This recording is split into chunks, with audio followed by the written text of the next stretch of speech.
After the success of Star Wars Rogue Squadron for the Nintendo 64, the development team at Factor 5 set out to make the next game in the Rogue Squadron style. However, instead of making a game based off of the classic trilogy, Factor 5 made Star Wars Episode 1 Battle for Naboo.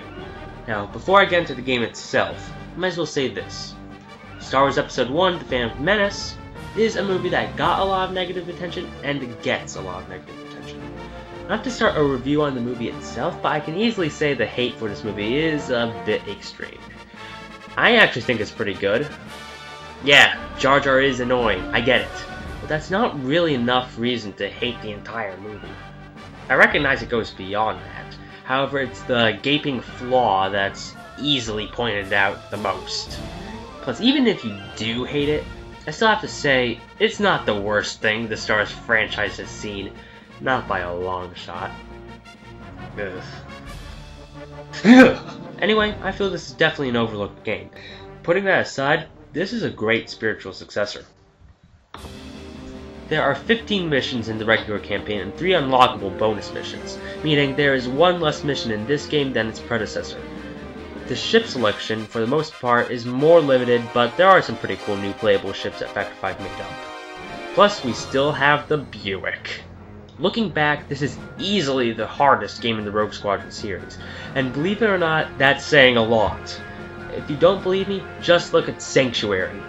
Dear God, that name couldn't be more misleading. Let's leave it at this. But without lock-on weapons, this level is horrifyingly brutal, and it's easily one of the most difficult levels in Factor 5 history, if not the most.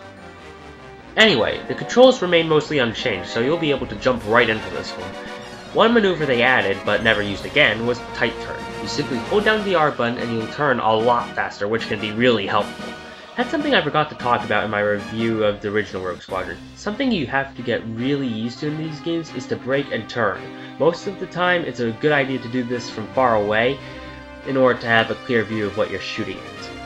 Anyway, here, you don't really have to do that.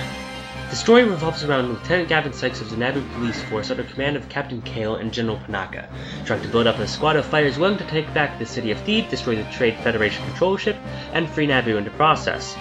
On the way you meet Orville the Hutt, a smuggler who provides you with fighters. Oh yeah, that is until he kills the captain, captures your fighters, and forces them into slavery. Some ally, huh? So that calls for revenge! What? That reference is fairly on topic. Presentation-wise, this game is incredible. This is the best-looking Nintendo 64 game I have laid eyes on, and the sound is just great. Plus, the soundtrack is surprisingly better than the original. Gameplay-wise, the formula remains, for the most part, unchanged. However, it adds ground vehicle combat and space combat, something Rogue Leader and Rebel Strike are credited for doing. The ground vehicle stages are fantastic and fit perfectly, even better than the ones in Rebel Strike. The space missions, on the other hand, the major problem with them is that the landmarks are few and far between, and therefore it can be a bit hard to tell where you are in relation to your targets. Thank God for that radar system. However, it doesn't keep track of altitude, so you might be above or below your target without you realizing. Another flaw with this game is the fact that it's just glitchier than the first. It's not game ruining. It's almost Sonic Adventure glitchy at times, and yes, I do like that game a lot, so don't think by any means I'm bashing it, because that's something I wouldn't do. Something I find really funny in this game is when you get into the gunboat for the first time. When you do so, the characters actually start making fun of its poor handling. I don't think it's as bad as they're making it out to be, but it's absolutely great when a game is self-conscious like that. God, I wish Winter Sports for the Wii did that. However, these flaws aren't that big, and therefore it's easy not to give a shit about them. Overall, this is a really good game, and any Rogue Squadron fan should play it. Now, before I end this review, I will address the PC version. While Rogue Squadron 3D was not as good as Rogue Squadron on the N64, the PC version of Battle for Naboo is practically identical to the Nintendo 64 version.